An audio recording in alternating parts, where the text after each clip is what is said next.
تاجر جو متقی ہو، جو سچ بولتا ہو، جو احسان کرے لوگوں پہ، مجھے ایسا بنا دے، احسان کرے لوگوں پہ، مجھے ایسا بنا دے۔ الحمدللہ رب العالمین والصلاة والسلام علی سید المرسلین، اما بعد فاعوذ باللہ من الشیطان الرجیم، بسم اللہ الرحمن الرحیم، الصلاة والسلام علیک یا رسول اللہ وعلی آلک واصحابک یا حبیب اللہ، الصلاة والسلام علیک یا نبی اللہ وعلی آلک واصحابک یا نور اللہ۔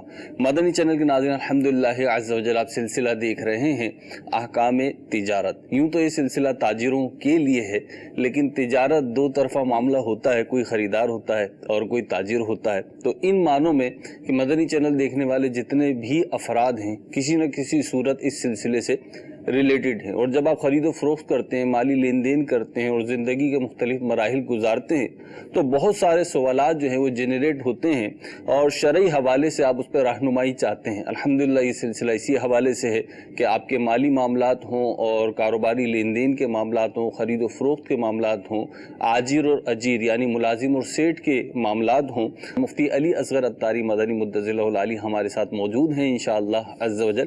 آپ کے سوال کا رپلائی بھی کریں گے اور شرعی رہنمائی اس پہ فراہم کریں گے۔ نبی کریم رؤوف الرحیم صلی اللہ علیہ وسلم کا فرمان ذیشان ہے، جو مجھ پہ ایک مرتبہ درود پاک پڑھتا ہے، اللہ عز و جل اس پر 10 رحمتیں نازل فرماتا ہے۔ صلو علی الحبیب صلی اللہ تعالی علی محمد صلی اللہ علیہ وسلم۔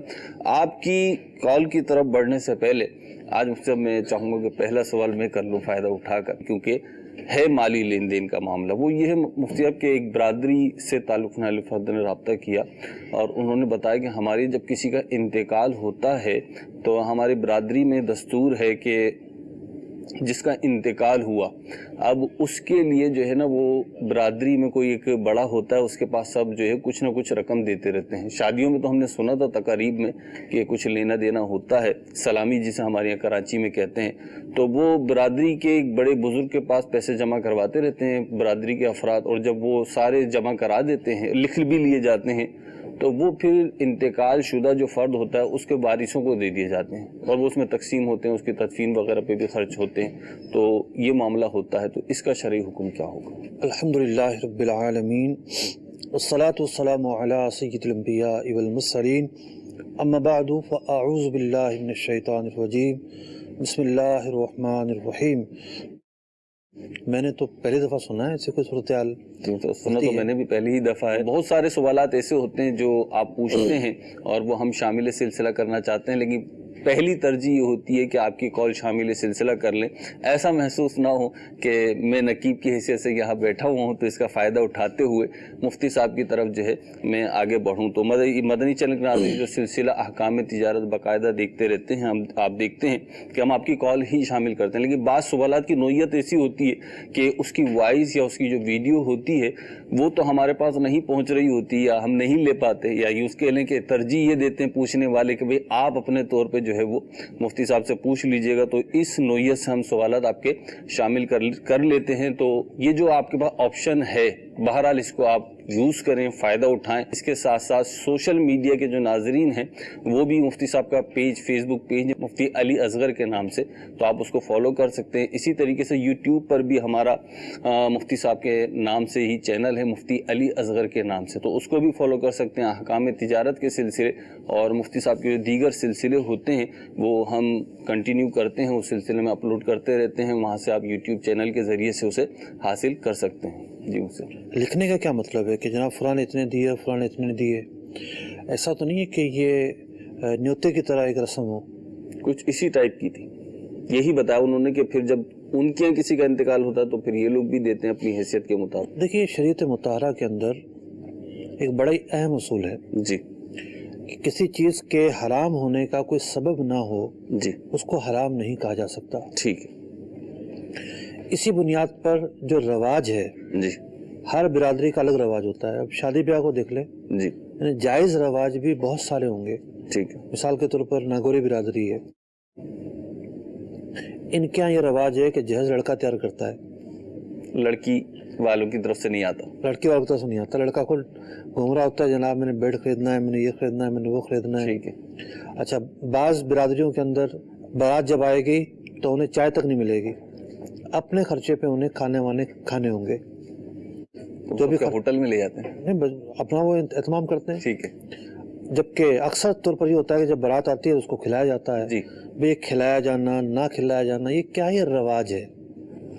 تو جب تک کوئی رواج شریعت سے نہ ٹکرائے جی وہ گناہ نہیں ہوتا. ٹھیک ہے. اسے منع نہیں کہتے, اسے بدعت نہیں کہتے. ٹھیک ہے. یعنی ٹھیک ہے ایک رسم ہے, ٹھیک ہے, بات کی ایجاد ہے, ٹھیک ہے, لیکن اسے آپ یہ کہیں کہ یہ گمراہی والی بدعت ہے یہ. ٹھیک ہے, یعنی شریعت میں اس کی نظیر نہیں مل رہی, یوں چلیں گے. تو نیا کام ضرور ہے, اس میں کوئی شک نہیں ہے, لیکن اس کو مذموم بدعت نہیں کہا جائے گا. بہت ساری ایسی چیزیں ہیں جیسے دلہا سیرا بنتا ہے. جی تو دلہا سیرا بنتا ہے تو رواج کے طور پر بنتا ہے. جی اس میں کوئی ممانعت کا پہلو نہیں ہے. ٹھیک ہے. اس کو ناجائز بھی نہیں کر سکتے. صحیح. ناجائز ہونے کی کوئی دلیل نہیں ہے. ٹھیک ہے. جو آپ نے بیان کی ہے صورت, جی تو بظاہر تو یہ ایک امداد باہمی کا, جی انہوں نے اس کا کانسیپٹ یہ بیان کیا کہ جب یہ شروع ہوئی تو اس کی وجہ یہ تھی کہ اگر کسی غریب کا انتقال ہو جاتا تو تنگی ہو جاتی تھی, بالخصوص کمانے والا گھر کا مر گیا, تو اب تو یوں شروع ہوئی لیکن اب عمومی طور پر آئی جائے. اور میں عرض کروں کہ بظاہر امداد باہمی کا تصور پیش کر رہی ہے, لیکن اس کے جزیات میں جا کے پھر ہی واضح حکم دیا جائے گا. ٹھیک ہے. کہ بھئی یہ نہ ہو کہ وہ اس لیے دے رہے ہیں کہ وہ تدفین سے جب واپس آؤ تو کھانا تیار ہونا چاہیے, سوئے میں کھانا تیار ہونا چاہیے. تو فوتگی اصل میں مواقع نہیں ہے. ٹھیک ہے. دعوت کے ان چیزوں کے مواقع نہیں ہے. تو اتنی کہ بھئی تدفین کا خرچہ پورا ہو جائے, جو دور رشتہ دار آئے ہیں بیچارے ان کے ہاں ان کو کھانا تو پیش کرنا پڑے گا. جی. جو مہمان ہیں جو آ کے ٹھہرے ہوئے گھر میں, چلو وہ پورا ہو جائے. اور دیگر اخراجات ہوتے ہیں بعض اوقات, تو امداد کرنے میں تو کوئی حرج نہیں ہے. لیکن اگر اس کے مزید وسعت ہے اس معاملے کے اندر تو پھر تفصیل میں جانا پڑے گا. ٹھیک, آپ کی کال لیتے ہیں. جی میں سر سوال یہ پوچھنا ہوتا ہے کہ جو گاؤں میں اکثر ہوتا ہے کہ ایک زمین رہن پہ دیتے ہیں کہ یہ زمین مجھے اتنے پیسے دے دو, 1 سال کے لیے تم اس کو کاشت کر لو, تو سال کے بعد میں آپ کو رقم جب بھی واپس کروں گا پھر میں اپنی زمین واپس لے لوں گا. کیا یہ بھی سود میں آتا ہے, اس کا صحیح طریقہ ہے, اس کے بارے میں پوچھنا چاہتا ہوں. ٹھیک ہے. جی ہاں, یہ خالصتاً سودی معاملہ ہے. مطلب کہ آپ کے چاچے کا بیٹا تھوڑی ہے, چاچے کا بیٹا بھی مفت میں زمین نہیں دیتا. آج اپنا بھائی سگا مفت میں زمین نہیں دیتا. اس نے جو مفت میں آپ کو زمین دی ہے بغیر کسی کرائے کے, وہ اس قرضے کی وجہ سے دی ہے, جو قرضہ آپ نے یا جو پیسے آپ نے اس کو دیے ہیں بطور قرض, جو رہن ہے رہن اس کے بعد لی جاتی ہے. جی. تو یہ سودی معاملہ ہے, اسے دور رہنا ضروری ہے. ٹھیک ہے. مفتی اگر کاشت کے لیے زمین کوئی لینا چاہے, اس کی اپنی زمین نہ ہو اور وہ چاہتا ہوں میں کوئی زمین لے کر کاشت کر لوں, تو اس کے لیے کوئی اجازت ملے گی؟ کوئی نیا معاملہ تھوڑی ہے, سارے دنیا جو ہے کرائے پہ زمین لے کے کاشت کرتی ہے. ٹھیک ہے. یعنی زمینداروں کی کچھ زمینیں اپنی ہوتی ہیں, کچھ وہ لوگوں کی لے کے کاشت کر رہے ہوتے ہیں. ٹھیک ہے. تو وہ تو کرایہ داری کا معاملہ ہے. صحیح ہے. مکان کو کرایہ پہ دینا بھی جائز ہے تو زمین کو بھی کرایہ پہ دینا جائز ہے. ٹھیک. تو اس میں کوئی حرج نہیں ہے. بات یہ ہے کہ آپ یہ کہیں کہ میرے پاس زمین ہے, مجھے پیسوں کی ضرورت ہے, مجھے 10 لاکھ روپے دے دو, میری زمین استعمال کرتے رہو. جی. قرضے کے بدلے استعمال کرتے رہو, تو یہ قرضے پر نفع ہے. قرضے پر نفع دینا سود ہے. ٹھیک. اگلی کال دیجیے. میرا سلسلہ احکام تجارت میں سوال ہے کہ ویب ہوسٹنگ کا کاروبار کرنا کیسے, مطلب ویب سائٹ ہوسٹ کرنا اپنے سرور پہ, یہ کیسا ہے؟ کیونکہ ہم کسی بڑی کمپنی سے ایک ری سیلر ہوسٹنگ کا ایک اکاؤنٹ خریدتے ہیں, وہ ہمیں موقع دیتے ہیں کمپنی والے کہ آپ اپنے 20 کلائنٹ بنائیں, 30 کلائنٹ بنائیں, کی ایک لمٹ ہوتی ہے, تو ان سے یہ سروس چارجز ان کو ہم دیتے ہیں اس کے, اور وہ ہمیں یہ اکاؤنٹ دیتے ہیں. تو اس طرح دوسروں کی ویب سائٹ ہم ہوسٹ کر کے اس پہ منتھلی یا ایئرلی پیسے کمانا, یہ کیسا؟ ہمارے میروز بھائی آج کل ورکنگ کر رہے ہیں, آن لائن جو سروسز ہوتی ہیں ان پر یہ کچھ ورکنگ کر رہے ہیں, بایو ڈیٹا بنا رہے ہیں, اس پر اللہ نے چاہا تو کچھ سلسلہ ہم کریں گے. تو بہتر یہ ہے کہ آپ نمبر چھوڑ دیں اپنا, تو میروز بھائی ان سے مزید تفصیلات لے لیں گے انشاءاللہ. اگلی کال دیجیے. میرا آپ کی خدمت میں یہ سوال ہے کہ ایڈ دیکھ کر پیسے کمانا حلال ہے یا حرام؟ مہربانی فرما کر میری رہنمائی کریں. سوال ذرا مکمل نہیں ہے. ایڈ دیکھنے پر تو پیسے نہیں ملتے, ایڈ دکھوانے پہ پیسے ملتے ہیں. ٹھیک ہے, یہ بھی اسی سے ریلیٹڈ ہوتا ہے. نہیں, یہ تھوڑا الگ ہے سوال, اس کا تو ہم جواب دے چکے ہیں. دیکھیے بات یہ ہے کہ جس طرح کے یوٹیوب ہے, اب یوٹیوب کا آج کل جو نظام ہے کہ 10,000 اگر آپ کے سبسکرائب ہیں لوگ, تو پھر آپ ایڈ لگا سکتے ہیں. ایڈ جب لگے گا تو پھر ایڈ والی کمپنیوں کے ذریعے آپ کو پیسے دیے جائیں گے. بات یہ ہے کہ ایڈ کس چیز کا لگے گا آپ کو تو پتہ ہی نہیں ہوگا. اس میں میوزک ہوگا, اس میں عورت ہوگی, وہ کس چیز کی پروڈکٹ ہوگی, وہ حلال پروڈکٹ ہوگی, حرام پروڈکٹ ہوگی, تو آپ کو پتہ ہی نہیں ہوگا. تو یہ جو طریقہ آمدنی ہے, یہ طریقہ آمدنی اختیار کرنا جائز نہیں ہے. اس طریقہ آمدنی کے اندر گناہ کے بہت سارے مواقع موجود ہیں, اور گناہ ہو رہے ہوتے ہیں, ان کا ہونا یقینی امر ہے. اس لیے ان ذرائع آمدنی سے بچنا ضروری ہے. ایک اور بات فیروز بھائی میں شامل کرنا چاہوں گا کہ جب بھی ہماری قوم غیر فطری ذرائع آمدنی کی طرف جاتی ہے, ایک بڑا معاشرتی بگاڑ آتا ہے. ٹھیک, مطلب ذہن آج کل یہ پورا ایک پہلو ہے. جی, اب مثال کے طور پر جی ویڈیو بنائیں اور لگائیں, آپ لوگ دیکھیں گے, جی لوگ دیکھیں گے تو آپ کے وہ بڑھیں گے, ویوز بڑھیں گے, اور کمپنی میں آپ کی ریٹنگ بڑھے گی, پیسے ملیں گے آپ کو. جی, اب جناب ہر اوٹ پٹانگ چیز ویڈیو پہ شروع ہو چکی ہے. جی, ہر جھوٹی بات, ہر گھما پھرا کر بات, ٹھیک ہے, اور جس کا جو دل چاہتا ہے وہ ویڈیو پہ شروع ہو چکی ہے. اب تو پتہ ہی چلا ہے الحمدللہ رب العالمین, میں نے تو اس کے آئیکن تک کی شکل نہیں دیکھی. جس سافٹ ویئر کا نام میں نے پڑھا ہے بعض آرٹیکل میں نے اس کے آئیکن تک کی شکل نہیں دیکھی. لیکن بات یہ آ رہی ہے کہ وہ ایک نئی سوشل ایپ مشہور ہوئی ہے, اور اس کے مشہور ہونے کی وجہ یہ ہے کہ اس میں منہ بگاڑ کے بات کرنی پڑتی ہے. ٹھیک ہے, جب وہ غریب انداز میں اس میں ویڈیو بنا کر ڈالنی پڑتی ہیں, تو یہ قوم کس طرف جا رہی ہے؟ جو فطرتی اور فطری جو معاشی ذرائع ہیں ان کو کیوں اختیار نہیں کیا جاتا؟ ان کو اختیار کریں, اور اس سے ہی قوم کی بہتری ہے, ملک کی بہتری ہے, جو معیشت ہے وہ مضبوط ہوگی. ان طریقوں سے معیشت مضبوط نہیں ہوتی. جی مفتی, یہ تو پورا ایک ٹاپک ہے, لیکن ضمنی یا یوں کہہ لیں کہ اس میں سے ایک بات جو آپ نے فرمائی ہے کہ سوشل میڈیا اپلیکیشنز اور مختلف فیچرز کے ذریعے. اب آپ بٹ کوائن کو دیکھ لینا. بٹ کوائن کیا ہمارے ملک کی ضرورت تھی؟ نہیں. قوم کی ضرورت تھی؟ فی الوقت تو نہیں. ایسا تھا کہ جناب اپنا یا ڈیجیٹل کرنسی کو لے لیں آپ, جی, کہ جناب اس کے بغیر تو کام ہی نہیں ہوگا, اس کے بغیر تو یہ نہیں ہوگا, نقصان ہو جائے گا, معیشت کمزور ہو جائے گی. کچھ بھی نہیں تھا. جی, ایک اپنا پتا پھینکا گیا, مچھلی پکڑنے کے لیے کانٹا ڈالا گیا, اور قوم نے کروڑوں اربوں روپے جو ہے ڈال دیے اس میں. کہاں 18-20 ہزار کا ایک بٹ کوائن, 18-20 ہزار ڈالر, اور کہاں وہ $10,000, $6,000, $4,000. پچھلے ہفتے کی رپورٹ تھی کہ 3,000 پر آ گیا. اللہ اکبر کبیرہ. کروڑ روپے قوم کے کہاں گئے پتہ ہی نہیں کہاں گئے, غیروں کے پاس چلے گئے. جی, اور صحیح بات ہے, اس میں تو بالخصوص یہی نہیں پتا کہ مطلب مورد الزام ٹھہرائیں کس کو, اپنے ٹھہرائیں کس کو. اب دیکھیں مسئلہ یہ ہے کہ یہ غیر فطری نظام تھا, معیشت کی کوئی ضرورت نہیں تھی یہ نظام. ٹھیک, جو ہم نے اس نظام کو اختیار کیا تو کیا ہوا کہ ہمارا اپنا نقصان ہوا ہے. اب آپ کس کو بلیم کریں گے؟ مطلب 2 گھنٹے کی بات ہے, کوئی بھی نئی ڈیجیٹل کرنسی آپ لانچ کر دیں. جی, اور آئی ٹی کے شعبے میں کوئی مشکل کام نہیں ہے. کوئی مشکل کام نہیں ہے, تو بھائی کیوں لانچ کر دے؟ اس کی کیا اہمیت ہے, کیا معاشی ضرورت ہے, اس کی افادیت کیا ہے, آپ کیوں کرنا چاہتے ہیں؟ بس بیچ کے جو بروکر ہیں نا وہ اچھل رہے ناچ رہے ہوتے ہیں, اور وہ مولویوں کو بھی گالیاں دے رہے ہوتے ہیں کہ جناب ان کو تو پتہ ہی نہیں ہے, اور یہ سے ناجائز بول دیتے ہیں, اور جناب کرو کرو کرو, اپنی بروکری لے کے خاموشی سے نکل جاتے ہیں. قوم کا بیڑا غرق ہو جاتا ہے. جی مطلب ویسے سلسلہ تو ہے احکام تجارت, لیکن ابھی آپ نے پیچھے بات کی تو میں چاہوں گا کہ کچھ جملے آپ کے آ جائیں تاکہ پھر ہم سوشل میڈیا کے ناظرین کے لیے بھی اس کو لے لیں.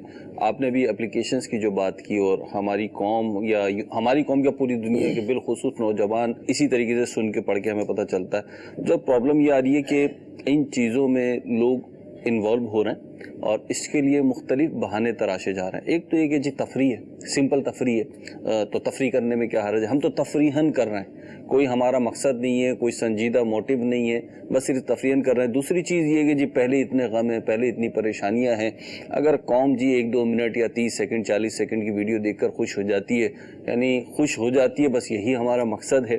اور پھر اس کے اندر جو اسلامک پہلو سے اگر ہم دیکھتے ہیں تو بالخصوص خواتین جو ہیں وہ بھی انوالو ہو رہی ہیں، جو ہمارے پاس انفارمیشن آ رہی ہیں مختلف ذرائع سے. تو اس کا کیا کریں گے، سد باب کیا ہوگا اور کیوں انوالو ہو رہے ہیں؟ اگر کچھ آپ بات تو یہی ہے کہ روح محمد ان کے دلوں سے نکال دو. مقصد تو یہ ہے کہ تدین نہ رہے، جرت بڑھ جائے، بے باکی بڑھ جائے، اور ان کے اندر جو وہ ایک جو ادب ہے، تعظیم ہے، چھوٹے بڑوں کی تمیز ہے، ایک مینرز ہیں، اس سے ہی آگے نکل جائیں. آپ آج جا کے دیکھیں غیر مسلم ممالک کے اندر بد تہذیبی کہاں تک پہنچی ہوئی ہے. ٹھیک، اصل مقاصد تو یہ ہیں کہ بس ان کو بہایا جائے. تم سب جا کیسے رہے؟ اب بس بات یہ نا کہ رستہ تو مل رہا ہے نا کہیں سے. شوق میں جاتے ہیں، شوق عادت بن جاتی ہے، عادت سے پھر جان نہیں چھوڑتی، اور پھر وہ عادت مجبوری بن جاتی ہے. یہ معاملات ہوتے ہیں. مطلب جو ارد گرد جو افراد ہیں، بڑے ہیں، چھوٹے ہیں، یا جو بھی ان کے کیا کہنا چاہے مانیٹرز ہیں، وہ ان کی بھی تو کوئی ذمہ داری بنتی ہے نا. چیز ٹھیک ہے، ایک چیز جو ہے وہ سوشل میڈیا ہر مانیٹرنگ سے آزاد ہے. ٹھیک ہے، اگلی کال شامل کرتے. نہیں تو یہ ٹاپک خود ایسا ہے کہ ایک جدا گانا سلسلے کا مطلب یہ ایک عنوان ہے، کیونکہ جو ہے احکام تجارت میں تو ہم اس ٹاپک کو لے کے گفتگو نہیں کریں گے. بہرحال اللہ تعالیٰ ہدایت عطا فرمائے. اگلی کال دیجیے. مفتی صاحب، آپ نے بتایا کہ ایڈز دکھانے پر پیسے ملتے ہیں، تو عرض یہ کرنی تھی کہ بعض ایسی ویب سائٹ بھی ہیں جن سے ایڈز دیکھنے پر بھی وہ تقریباً 30 سیکنڈ کا ایک ایڈ کو دیکھنا پڑتا ہے، اس کے بعد پھر 1 روپیہ یا سم تھنگ پیسے ملتے ہیں. کیا اس طرح کرنا بھی درست ہوگا؟ اس کے بارے میں بھی وضاحت فرما دیں. جزاک اللہ خیرہ. اچھا دیکھیے، اللہ تبارک و تعالیٰ کروڑ رحمت نازل فرمائے ہمارے فقہائے کرام پر. ہمارے فقہائے کرام نے ٹھیک صدیوں پہلے اپنی کتابوں میں اصول بیان فرما دیا جی کہ جو سروسز ہوں گی جی اور سروسز پر جو معاوضہ دیا جائے گا جی اس کے لیے ضروری ہے کہ با مقصد کام ہو. ٹھیک ہے، با مقصد کام. اگر بے مقصد کام، کسی سروس کا مقصد جو ہے نا وہ کوئی ہے ہی نہیں، ٹھیک ہے، تو مقصد حاصل نہیں ہو رہا. مقصد ہی نہیں ہے کوئی، نہیں مقصد حاصل نہیں ہو رہا، ایک اور چیز ہے. ٹھیک ہے، وہ بے مقصد چیز ہے، فضول چیز ہے. ٹھیک ہے، جیسے کہ مثال دی کہ کوئی گھوڑا کرائے پر لے کر آتا ہے ٹھیک ہے، اور لا کے دروازے پہ بندھے گا ٹھیک ہے، تاکہ پتہ چلے کہ ماں بزرگ کے پاس گھوڑا ہے. ٹھیک ہے، یا کوئی شیروانی کرائے پر لے کر آتا ہے اور مقصد یہ ہے کہ الماری میں ٹانگوں گا، لوگوں کو پتہ چلے میرے پاس شیروانی ہے. فرمائی بے مقصد چیزیں اس طرح کا اجارہ کرنا جائز نہیں ہے. ٹھیک ہے، یعنی گھوڑا صرف باندھنے کے لیے اور شیروانی صرف لٹکانے کے لیے. یہ بے مقصد چیز ہے. ٹھیک ہے، یعنی جو اس کو ہائر کر رہا ہے اس کو روکا گیا ہے ٹھیک کہ یہ فضول چیز ہے، اس کا کوئی مقصد نہیں ہے. صحیح. دوسری بات یہ ہے کہ میں پہلے بھی اس سوال کا جواب دے چکا ہوں جی کہ یہ نظام دھوکے پر مشتمل ہے. ایک کمپنی ویب سائٹ پر اشتہار لگاتی ہے، جی اشتہار لگا دیا اس نے. جی اب ہونا تو یہ چاہیے کہ جو حقیقی دلچسپی رکھنے والا شخص ہے وہ اس کو دیکھے. ٹھیک ہے، اوریجنل کسٹمر ہے، اوریجنل کسٹمر اس کو دیکھے. ٹھیک ہے، اوریجنل کسٹمر کی کوئی دلچسپی نہیں ہے. صحیح. تو یہ ڈمی کسٹمر بٹھاتے ہیں. ٹھیک ہے، اور ڈمی کسٹمر بٹھا کے مثال کے طور پر اس اشتہار کی ریٹنگ بڑھنے پہ جو معاوضہ ملے گا جی اس کا کچھ معاوضہ ان کو دیتے ہیں. ٹھیک ہے، تم یہ اشتہار دیکھو. یہ سارے دن بیٹھ کے بیوقوفی کی طرح جو ہے نا کبھی یہ دیکھتے ہیں، کبھی وہ دیکھتے ہیں، کبھی یہ دیکھتے ہیں، جن سے مقصد کچھ نہیں ہے. اور اس کے اندر کیا ہے؟ عجیب و غریب چیزیں. ٹھیک ہے، اس کے اندر کیا دیکھیں گے؟ یہ کوئی حلال چیز آئے گی اس کے اندر؟ ٹھیک ہے، پتہ نہیں اس کے اندر عورتیں آئیں گی، کیا آئے گی، کس چیز کی پروڈکٹ آئے گی. ٹھیک ہے، تو ایک تو یہ کہ ان کا دیکھنا یعنی بصری جو گناہ ہے اس کو متضمن ہے، یعنی دیکھنا جو ہے وہ خود ایک گناہ کی طرف لے کے جا رہا ہے. گناہ کی طرف لے کے جا رہا ہے. ٹھیک ہے. پھر جو کام کر رہے ہیں وہ بے مقصد کام ہے. ٹھیک، اور ایک دھوکے میں معاونت ہے. صحیح. تو یوں یہ بھی جائز نہیں. ٹھیک ہے جی، امید ہے کہ تشفی بخش جواب مل گیا اور پچھلے سائل کا بھی کسی حد تک اس میں جواب آ گیا. اگلی کال دیجیے. محمود احمد صادقآباد سے عرض کر رہا ہوں. سوال عرض یہ ہے مفتی صاحب کی بارگاہ میں کہ کسی سے میں مکان خریدنا چاہتا ہوں ادھار پر اور اسے قسطوں میں پیسے واپس کروں گا، تو جب تک میں پیسے واپس نہیں کروں گا اس وقت تک وہ اس مکان سے فائدہ اٹھانا چاہتا ہے، تو کیا میں اس فائدے کو تحفتاً اس کو دے سکتا ہوں کہ وہ فائدہ اٹھا لے؟ یہ فائدہ تو مشروط ہوا نا جی، کہ میں ادھار بیچ رہا ہوں اس لیے جو ہے تم مجھے فائدہ پہنچاؤ. جی مشروط معاملہ ہوا ہے تو کوئی گفٹ تو نہیں ہے. ٹھیک ہے. دیکھیے اس کی ایک صورت یہ ہے کہ اگر انہوں نے سودا نہیں کیا ابھی تک، جی بالفرض وہ مکان فروخت ہونا ہے 20 لاکھ روپے کا، ٹھیک ہے، 22 کا فروخت کر دیں، ٹھیک 25 کا فروخت کر دیں، 30 کا فروخت کر دیں. صحیح. ہوتا نا ایک آدمی نقد سستا بیچتا ہے، ادھار مہنگا بیچتا ہے، جائز ایسا کرنا. جی تو یہ جو اصل قیمت ہے پراپرٹی کی اس کو اگر بڑھا دیں جی کوئی حرج نہیں ہے. ٹھیک ہے. تو وہ نہ تحفہ ہوگا نہ وہ قرضہ ہوگا، بلکہ اس چیز کی قیمت ہوگی، اس کو بڑھایا جا سکتا اور ہے، مقصد بھی حاصل ہو جائے گا. مقصد بھی حاصل ہو جائے گا. ٹھیک ہے، اگلی کال دیجیے. سبحان رسول اتاری بول رہا ہوں جی بھائی میرے خان سے. مفتی صاحب سے سوال ہے کہ ہمارے گھر میں ایک دودھ دینے والا آتا ہے، اس نے بولا ہے کہ ہمیں 10,000 روپیہ دے تو مجھے آپ کے 10,000 میں شامل کر کے میں آپ کو روزانہ 1 کلو دودھ فری دیتا رہوں گا. کیا ایسا کرنا شریعت کے اندر جائز ہے یا ناجائز؟ 1 کلو دودھ فری دیتا رہوں گا. جی ابھی تک تو بینک والے سودی قرضے کی جو ہے وہ پروموشن کرتے تھے، اب تو گلی گلی پروموشن ہو رہی ہے. جی تو یہ تو سودی معاملہ ہے جناب. آپ 10,000 روپے جو دیں گے وہ قرضہ ہوگا، کاروباری موڈ تھوڑی ہوگا. تو کاروبار یہ تھوڑی ہوتا ہے کہ آپ جو ہے وہ 1 کلو دودھ کتنے کا ہے؟ 1 کلو دودھ 100 روپے کا ہے. 100 روپے کا 1 کلو دودھ 3,000 روپے کے انہیں بچے.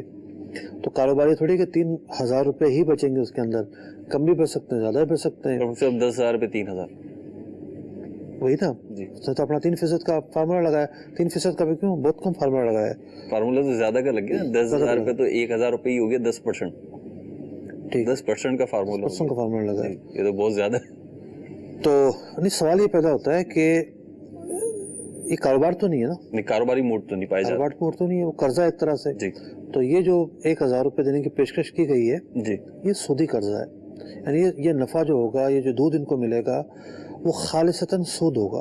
ٹھیک ہے. اور مجھ سے اگر یہاں پہ جیسے آپ نے وضاحت فرمائی کہ تو قرضے کی صورت بن رہی ہے، کہ بعض اوقات ہوتا ہے کہ جو یہ معاملہ کر رہا ہوتا ہے وہ اپنا ذہن یہ بنا نہیں جی میں تو کاروبار میں لگا رہا ہوں، یعنی میں جو کاروبار کرتا ہوں 10,000 کو اسی میں گم ہو جانے چل کے. اچھا یہ جو بیان کیا ہے کہ دودھ والے کو ضرورت ہے، اس کو کہیں پیسے لگانے ہیں جی اور ان کو نفع چاہیے، اس کے جائز صورت موجود ہے. جائز صورت موجود ہے. ٹھیک ہے. اب یہ جائز صورت کیسے کریں گے؟ ہم نے پچھلی دفعہ دروازہ کھول دیا تھا. جی اگلی کال شامل کرتے ہیں، لیکن جو ہے وہ ڈائریکٹر صاحب نے ایک سوال پوچھا مجھ سے، آپ دودھ سے ریلیٹڈ وہ شامل کر لیتا ہوں. میں یہ کہہ رہے ہیں کہ دودھ اور سود میں بڑا تلفظ کا بڑا کم فرق ہے. ہاں تلفظ کا دودھ کا ہی پوچھا انہوں نے، کیونکہ وہ سوال کی نوعیت ایسی ہے کہ یہاں پہ ابہام نہیں ہوگا.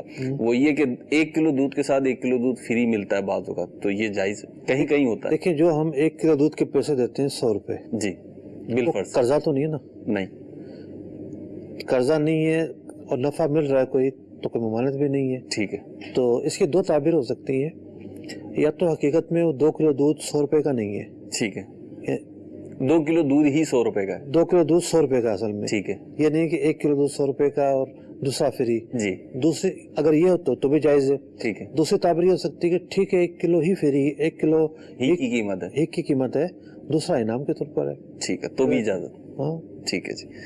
اگلی کال دیجیے. میرا سوال یہ ہے کہ اگر کوئی چیز میرے پاس ریپیئرنگ کے لیے چھوڑ جاتا ہے بندہ کوئی، اور وہ میں ریپیئر کر دیتا ہوں یا وہ ریپیئر نہیں ہوتی اور وہ میرے پاس پڑی ہوئی ہے اور بندہ واپس آتا بھی نہیں اور مجھے پتا بھی نہیں ہے کہ وہ کہاں سے آیا، کون ہے، تو اس کے بارے میں کیا کر سکتا ہوں میں اس چیز کے بارے میں؟ اور دوسرا سوال میرا یہ ہے کہ مجھے اگر کہیں سے پیسے گرے ہوئے ملے ہیں اور میں نے اس نیت سے اٹھا لیے کہ یہ میں مسجد میں ڈال دوں گا، کیا یہ جائز ہے؟ اس کے بارے میں کچھ معلومات لینی ہے. ٹھیک ہے. دیکھیے پہلے سوال کا جہاں تک تعلق ہے تو حفاظت املاک کا دین اسلام میں بڑا خاص مقام ہے. قرآن پاک کی سب سے طویل جو آیت مبارکہ ہے اسے آیت مدینہ کہا جاتا ہے. تو اس میں باقاعدہ اسی حفاظت کے معاملات کے پیش نظر اس بات کی تاکید بیان کی گئی کہ اپنے معاملات کے اندر لکھت پڑھت کو لایا جائے اور لکھوا لیا جائے اس طرح کی چیزیں. تو جو اس طرح کا کام کرتا ہے اگر کسٹمر کا نام لکھ لے، فون نمبر لکھ لے تو آسانی ایسی مشکلات ہی پیدا نہ ہوں.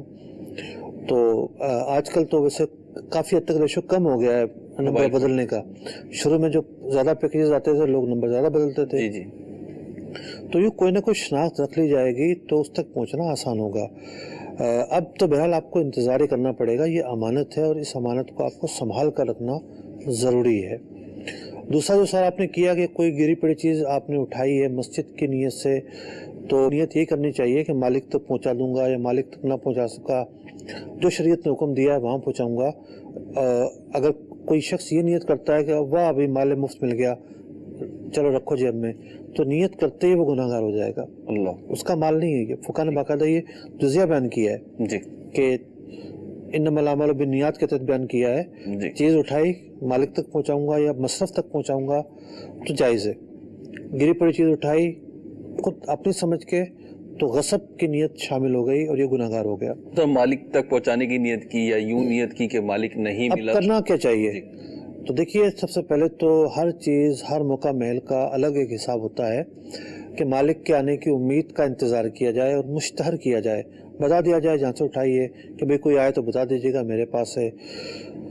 جب آپ سمجھتے ہیں کہ مالک کے آنے کی کا امکان نہیں ہے تو پھر اسے کسی بھی نیک کام میں خرچ کیا جا سکتا ہے، اور مسجد میں بھی وہ دی جا سکتی ہے۔ خود اگر کوئی شریف فقیر ہے تو پھر وہ جو مدت ختم ہو گئی ہے اس کے بعد وہ خود بھی رکھ سکتا ہے۔ ٹھیک ہے جی، اگلی کال دیجیے۔ شاہ نواز اتاری ڈیرالہ یار بلوچستان سے، میرا مفتی صاحب کی بارگاہ میں سوال یہ ہے کہ مثلا ایک زمیندار ہے جو کہ کسی بھی کسان کو اپنے زمین دینے سے پہلے یہ کہتا ہے کہ آپ مجھے 1,00,000 روپیہ دے دے، میں آپ کو اپنے زمین پر کسان رکھوں گا اور بعد میں آپ کا پیسہ واپس کروں گا۔ زمیندار اور کسان کا جو بھی زمین سے فائدہ ہوگا اس میں زمین کا خرچہ وغیرہ نکال کر بقایا جو فائدہ ہے اسے آدھا یعنی 2 حصوں میں تقسیم کریں گے۔ برائے مہربانی جواب ارشاد فرمائے۔ السلام علیکم ورحمۃ اللہ وبرکاتہ۔ وعلیکم السلام ورحمۃ اللہ وبرکاتہ۔ یہ صورت کچھ مختلف ہے جی۔ اصل میں ایک تو ہوتا ہے نا معاہدہ کرایہ داری، اور ایک وہ رہنے والی صورت، یہ تیسری صورت ہے، اسے بٹائی بھی کہا جاتا ہے ٹھیک، کہ اس میں جو اخراجات ہیں وہ دونوں پر آتے ہیں، ٹھیک ہے، بیج ہے اور دیگر اخراجات ہیں، کاشتکاری کے جو بھی کاشتکاری کے اخراجات ہیں، وہ سامنے والا یہ سمجھتا ہے کہ بھئی یہ تو بندہ جو ہے نا وہ غائب ہو جائے گا، بالفرض فصل خراب ہو گئی، ٹھیک ہے، تو پھر اس سے میں پیسے کیسے نکلواؤں گا؟ ٹھیک ہے، اگر فصل بکی اور تیار ہو گئی تو یہ اپنا حصہ تو مانگے گا، ٹھیک ہے، لیکن ایکسپنس میں سے کیسے نکلواؤں گا؟ ٹھیک ہے، وہ متوقع ایکسپنس کی وجہ سے اگر وہ 1,00,000 روپے رکھوا رہا ہے جی اس میں کوئی حرج نہیں ہے، ٹھیک ہے، دونوں بینیفیشر بن جائیں گے اس کی گنجائش نکلتی ہے، ٹھیک ہے۔ اگلی کال دیجیے۔ وقاص احمد نام ہے میرا سوال یہ ہے، میں نے قربانی کا مال پالا ہے نا اس سال، تو اس کا کہنا اس میں ساری انویسٹمنٹ ہماری ہے، جہاں ہم نے پنجاب میں مال پلوایا ہے تو اس کا کہنا ہے باقی ساری ذمہ داری اس کی ہے، یہاں پہ بیچنا بھی اس کا ہے، اس میں سے جو نفع ہوگا نا آدھا اس کا آدھا میرا، یہ کیسا ہے؟ اچھا جی، دیکھیں جناب آپ نے سب کچھ کرنے کے بعد پوچھا ہے کیسا ہے، تو اول تو تفصیلی نہیں پتا ہمیں کہ سارے پیسے آپ کے ہیں اور اس کے جو ہے وہ صرف محنت ہے، ایسا ہی ہوا نا؟ جی جی، اور محنت بھی ہے صرف رکھوالی کرنے کی، بیچنے تک کی، پھر بیچنا بھی محنت ہے، جی جی، تو یہ مداربت تو ہے نہیں، ٹھیک ہے، مداربت میں تو کاروبار ہوتا ہے، سروس نہیں ہوتی، ٹھیک ہے، کہ سامنے والا پیسے پکڑ کے پھر وہ کاروبار کرتا ہے اس سے نفع ہوتا ہے، ٹھیک، یہ ہے رکھوالی کرنے کی یا بیچنے کی اجرت، ٹھیک ہے۔ اب وہ اجرت بھی ہے مجہول، صحیح، کچھ پتہ نہیں ہے، اجرت اصل میں ہوتی ہے فکس ہوتی ہے، ٹھیک ہے، اجرت جب بھی ہوگی فکس ہوگی، ٹھیک ہے، جب اجرت ہے تو مثال کے طور پہ انہوں نے 20,00,000 روپے کے بکرے ڈلوا دیے، ٹھیک ہے، اور وہ مال بکا 17,00,000 روپے کا، ٹھیک، لاس ہوا 3,00,000، تو اس کی اجرت کا کیا ہوگا؟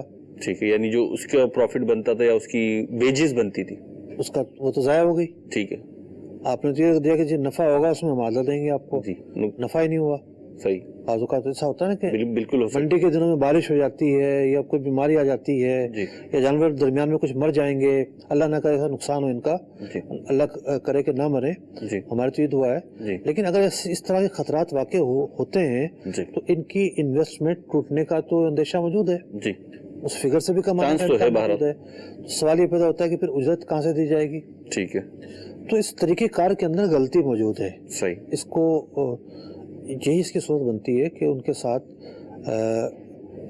یعنی ان کی سروس کا ایک معاوضہ مقرر کر لیا جائے. ٹھیک ہے کہ بھئی یہ جو آپ رکھوالی کر رہے ہو، چرائی کر رہے ہو، کروا رہے ہو، جی ہم اس پر اتنا آپ کو معاوضہ دیں گے پر مہینہ. ٹھیک، یا مدت مقرر کر لیں، صحیح، 12 ماہ 1 سال، مطلب کہ عید کے دنوں تک ٹھیک ہے آپ کو اتنے جو نا معاوضہ دیں گے. ٹھیک ہے، وہ معاوضہ وہ لیتے رہیں گے. ٹھیک. اگلی کال دیجیے. سوال یہ ہے، میرے پاس مسجد کے پیسے ہوتے ہیں، اگر گھر کا خرچہ کم ہو جائے میں مسجد کے پیسے اٹھا کے اس میں سے خرچ کر کے تنخواہ میں جب مجھے ملے گی میں اس میں رکھ کے حساب برابر کرتا ہوں، تو کیا ایسا جائز ہے یا کوئی؟ اللہ، سوال تو آ گیا آپ کو. امانت کا جو لفظ ہے نا، وہ لفظ امن سے نکلا ہے. ٹھیک ہے. امن وہاں ہوگا جہاں خوف نہیں ہوگا. ٹھیک ہے. جہاں خوف نہیں ہوگا وہیں امن ہوگا نا. تو یہ جو مسجد کے پیسے یہ امانت ہوتے ہیں، اور یہ کسی ایسے کے پاس رکھوائے جاتے ہیں جہاں ان پیسوں کی حفاظت میں کسی قسم کا خوف نہ ہو. امانت کو امانت کہتے اسی لیے ہیں، اسی لیے امانت جس کے پاس رکھوائی جائے گی اس کا امین ہونا ضروری ہے. صحیح. تو ان پیسوں میں ایک رتی برابر بھی آپ خرچ نہیں کر سکتے، وہ امانت ہے. جیسے رکھے ہیں ویسے کے ویسے رکھے رہیں گے، اور ان کو آپ اپنے ذاتی تصرف میں نہیں لا سکتے. ہاں ان کی حفاظت کے لیے مثال کے طور پر اگر بینک میں ڈالے جاتے ہیں تو وہاں ڈالے جائیں گے، کسی تجوری میں ڈالے جاتے ہیں تو وہاں رکھے جائیں گے، لیکن آپ ذاتی تصرف میں بالکل بھی نہیں لا سکتے. لائیں گے تو گناہ گار ہوں گے اور اس رقم کے ہلاک کرنے کے مرتکب ہوں گے، اور بہت سارے اور مسائل آگے پیش آئیں گے. مفتی جیسے آپ نے فرمایا جواب تو فقہی طور پر آپ نے دے دیا، لیکن یہ ایک اشکال جو ایسے لوگوں کے دلوں میں وسوسہ آتا ہے بعض اوقات، تو وہ یہ ہوتا ہے کہ جی میں نے 1000 روپے خرچ کیے نا، مجھے پتا ہے میں 1000 روپے رکھ دوں گا. تو یہ رکھ دوں گا کی جو ان کی وہ ہے بات ہے، اس کی تو کوئی ویلیو نہیں ہوگی جیسے آپ نے جواب ارشاد فرمایا. دیکھیے مسجد کا اپنا ایک تشخص ہے. ٹھیک ہے. آپ کے گھر کے سامنے بائک کھڑی ہے اور آپ کے پڑوسی کے گھر کے سامنے بائک کھڑی ہے. ٹھیک ہے. آپ یہ تصور کریں گے کہ میں لے آؤں گا اس 5 منٹ بعد، 5 منٹ کے لیے تو لے کے جا رہا ہوں میں. ٹھیک ہے. اور اسے ضرورت پڑی تو میری لے آئے گا بائک، لے جائے گا. ٹھیک ہے. آپ اس کو جناب لے جائیں بغیر بتائے. جی. تو اب یہاں تو وہ اجازت دینے کا مجاز ہے، اپنی چیز کی اجازت دے سکتا ہے، پرسنل وہ ہے. مسجد کا معاملہ تو اس سے بھی بڑھ کر حساس ہے. ٹھیک. کہ وہاں تو کوئی اجازت بھی نہیں دے سکتا اس طرح کے اخراجات کی. بالکل ایسے ہی. تو وہاں بے باک نہیں ہونا چاہیے، خوف خدا رکھنا چاہیے. بہت سارے گناہ ایسے ہوتے ہیں آپ کر گزرتے ہیں، کوئی نہیں دیکھ رہا ہوتا، جی کسی کو پتہ نہیں چل رہا ہوتا. ٹھیک ہے. لیکن جب پتہ ہے کہ نہیں کر سکتے تو پھر اللہ تعالیٰ تو دیکھ رہا ہے. ٹھیک ہے. مطلب ویسے چندے وغیرہ کی جو رقم ہوتی ہے یہ بعض اوقات بعض لوگوں کے پاس ہوتی ہے، اور سوشل ایکٹیویٹیز میں جو لوگ ہوتے ہیں ان کے پاس بعض اوقات ہوتی ہے، تو ان کو کیا احتیاط کرنی چاہیے؟ اپنے پاس رکھتے ہیں تو یہ اندیشہ بہرحال بعض اوقات ہوتا ہے. بعض مطلب NGOs وغیرہ کے اس طریقے کے جو ادارے ہوتے ہیں ان کی یہ آئی ہیں کہ اس طریقے کا معاملہ کر جاتے ہیں، اور وہ اپنے تئیں یہ سمجھ رہے ہوتے ہیں کہ ہم نے تو کوئی کرپشن نہیں کی، ہم نے تو کوئی زیادتی نہیں کی کیونکہ ہم نے رقم دے دی. تو اب یہ احتیاط کیا کریں اس میں، کیونکہ انسان تو ہے نا. دیکھیے ایک تو کرپشن یہ ہوتا ہے نا کہ آپ کھا گئے اس کو. جی. یہ تو وہ موٹی سی کرپشن ہے جو جی یہ تو سب کو سمجھ میں آ رہی ہے. ایک ہوتا ہے اصول شرع کو فالو نہ کرنا. ٹھیک ہے. مثال کے طور پر کوئی مستحق زکوٰۃ آیا، جی مجھے جو ہے وہ رکشہ چاہیے، جی آپ نے اس کو رکشہ دے دیا. ٹھیک ہے. اس رقم سے مستحق زکوٰۃ تھا. ٹھیک ہے. ٹھیک ہے. زکوٰۃ کی رقم سے. زکوٰۃ کی رقم سے. ٹھیک ہے. کوئی اور شخص آیا کہ جی میں نے بچوں کی شادی کرنی ہے، آپ نے اٹھا کر زکوٰۃ کی رقم دے دی، پوچھا ہی نہیں آپ نے کہ آپ مستحق زکوٰۃ ہو یا نہیں ہو. ٹھیک ہے. فالو ہی نہیں کیا اس کو. فالو ہی نہیں کیا، زحمت ہی نہیں کی. تو آپ نے جب غیر مستحق کو زکوٰۃ دی ہے جی تو اس کا وبال، اس کا تاوان، اس کا گناہ تو آپ کے اوپر آئے گا. ٹھیک. تو اس طرح کی جو غلطیاں ہیں اصول شرع نہ جاننے کی وجہ سے جو آتی ہیں وہ بہت زیادہ ہیں، بہت زیادہ ہیں. جی. جہاں بھی جس کے پاس مطلب کہ ویلفیئر کا کام ہے جی وہاں اندھی ان معنی میں لگی ہوئی ہے، وہ خود نہیں کھاتے ہوں گے. ٹھیک ہے. وہ صبح شام محنت کرتے ہوں گے، صبح شام اس نیک کاموں کے لیے سرگرم عمل ہوں گے، اپنے طور پر وہ بڑے بھلائی کے کام کر رہے ہوں گے، لیکن اس میں پائے جانے والی غلطیوں کی اصلاح نہیں کر رہے ہوں گے. اگر وہ اس میں پائے جانے والی غلطیوں کی اصلاح کر لیں، ان کا یہ عمل برباد نہ ہو، ٹھیک، ان کو آخرت میں ثواب ملے. وہ تو اپنے اوپر وبال بڑھائے جا رہے ہوتے ہیں بعض اوقات. بالکل ایسے ہی. ہر ایک شخص ایسا نہیں ہے، بہت سارے لوگ علماء سے پوچھ کر کام کرتے ہیں، لیکن بہت سارے اشخاص وہ بھی ہیں کہ جو اپنی محنت کو ضائع کر رہے ہیں، ٹھیک، اپنی توانائی کو، اپنی تگ و دو کو. آسان کام نہیں ہوتا پبلک ڈیلنگ کرنا، اور جہاں لوگ آئے ہوئے ہوں، ضرورت مند ہو، آ کے ان کو مطمئن کرنا، ان کو ڈیل کرنا، پھر لوگوں سے پیسے نکلوانا آسان کام نہیں ہے، بہت محنت طلب کام ہے. اس کام کو ضائع کیوں کر رہے ہیں جناب آپ؟ اس میں سے وہ غلطیاں آپ ہٹا دیں، جو خامیاں آپ ہٹا دیں، جو شرعی خامیاں ہیں، اس کی اصلاح کریں اور بہتری کے ساتھ ہی کام کریں. ٹھیک ہے، آخرت اپنی مضبوط سے مضبوط تر کریں. ٹھیک ہے. اپنے تئی تو آپ نیکی اور بھلائی کا کام کر رہے ہیں، لیکن بہرحال اس کی جو ہے آپ اسکیننگ کروا لیجئے کہ شریعت مطہرہ کی نظر میں، اللہ اور اس کے رسول کی نظر میں بھی جو اللہ اور اس کے رسول کے احکامات ہیں ان وے پہ آپ چل رہے ہیں، اس صراط مستقیم پہ چل رہے ہیں یا نہیں چل رہے. تو ظاہر سی بات ہے یہ جو اسکیننگ ہوگی وہ یہ اسکیننگ جو ہے کسی کلینک میں اور کسی جو ہے لیبارٹری میں نہیں ہوگی، بلکہ اس کے لیے آپ کو علماء اہل سنت سے، دارالفتہ اہل سنت سے رابطہ کرنا پڑے گا، مضبوط علماء و مفتیان کرام سے رابطہ کرنا پڑے گا، پھر جا کے اسکیننگ ہوگی. اللہ توفیق عطا فرمائے. اگلی کال دیجیے. سوال میرا یہ تھا کہ جو ریپیئرنگ کے لیے دکان پہ سامان لوگ چھوڑ جاتے ہیں وہ آتے نہیں ہیں، اور دکان پہ میں نے لکھ کے لگایا ہوا ہے کہ 30 دن کے بعد میری کوئی ذمہ داری نہیں ہوگی، تو اس سامان کی حیثیت میرے لیے کیا ہوگی؟ آپ کا یہ لکھ کے لگا دینا ویلڈ نہیں ہے. آپ کو اس بات کا اختیار نہیں ہے کہ آپ 30 دن کے بعد سامان نہ دیں. امانت موجود ہے اس شخص کی، آپ کو دینی پڑے گی، آپ کو حفاظت کرنی پڑے گی. ٹھیک ہے. آپ وہ اسباب اختیار کریں کہ جس سے آپ اس سے رابطہ کر سکیں کہ بھئی آپ نے نہ فون نمبر لیا نہ کچھ اور لیا. اور آپ نے دیکھا ہوگا کہ جہاں بھی ریپیئرنگ کے کام ہوتے ہیں جی انبار ہوتا ہے پرانے چیزوں کا. جی بالکل، یہ انبار ایسے جمع ہوتا ہے، ایسے ہی جمع ہوتا ہے. اور یقیناً مفتی صاحب یہ دکاندار کو یا جو ریپیئرنگ کرنے والے افراد ہیں ان کو تو آپ کا مشورہ ہے، لیکن جو جمع کرا رہے ہیں ان کو بھی چاہیے کہ وہ پھر ریسیو کریں. اچھا، کچھ انبار وہ بھی ہوتا ہے کہ جو اسکریپ ہو جاتا ہے. ٹھیک ہے، اسکریپ ہو جاتا ہے اور پھر وہ جمع ہوتا یا ہے، وہ کوئی ایکسچینج وغیرہ کے سلسلے میں کرتے ہیں. جاتا ہے. لیکن ایک کچھ نہ کچھ تو اس میں تعداد وہ ہوگی جو ان کی غفلت کی وجہ سے جمع ہوتا ہے. ٹھیک ہے. اچھا، کسٹمر کی بھی غفلت ہے جی کہ وہ ایک بندے کو کتنی بڑی آزمائش میں ڈال رہا ہے. یا ہم کسٹمر کو تو فراموش نہیں کر سکتے نا جی کہ بھائی آپ کسی کے پاس گئے ہو تو اس کا نمبر ہی لے آؤ.